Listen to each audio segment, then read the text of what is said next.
Penjabat Gubernur Aceh Dr. Haji Safrizal ZAMSI bersama Forkopimda Aceh meninjau sejumlah tempat pemungutan suara TPS di Banda Aceh dan Aceh Besar pada Rabu 27 November 2024. Pemungutan suara pemilihan kepala daerah Pilkada Serentak 2024 berlangsung hari ini dengan pemilihan gubernur dan wakil gubernur, bupati dan wakil bupati, serta wali kota dan wakil wali kota.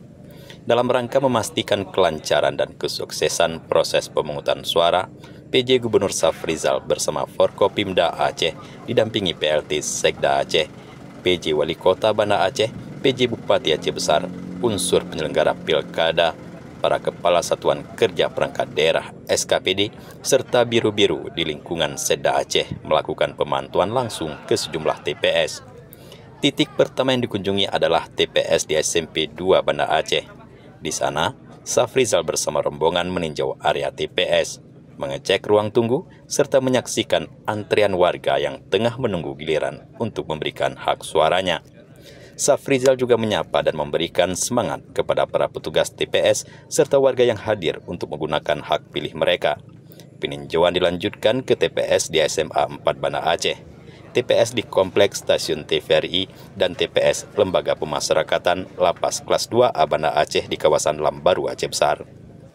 Setiap warga negara yang memenuhi persyaratan memiliki hak untuk menyalurkan atau memberikan hak suaranya di dalam sebuah pemilihan, kecuali haknya dicabut oleh pengadilan. Sepanjang tidak dicabut oleh pengadilan, artinya negara berhak memberikan kesempatan kepada setiap warga negara untuk memberikan hak pilihnya. Oleh karenanya kita mengecek ke lapas ini, karena di dalam lapas ini ada 600 warga binaan dan 400-an diantaranya, 490-an diantaranya memiliki hak suara.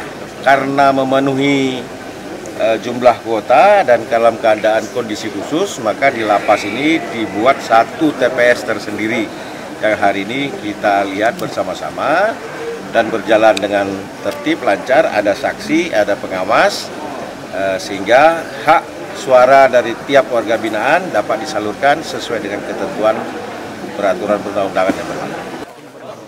Dari Banda Aceh dan Aceh Besar, Tim Liputan Aceh TV melaporkan.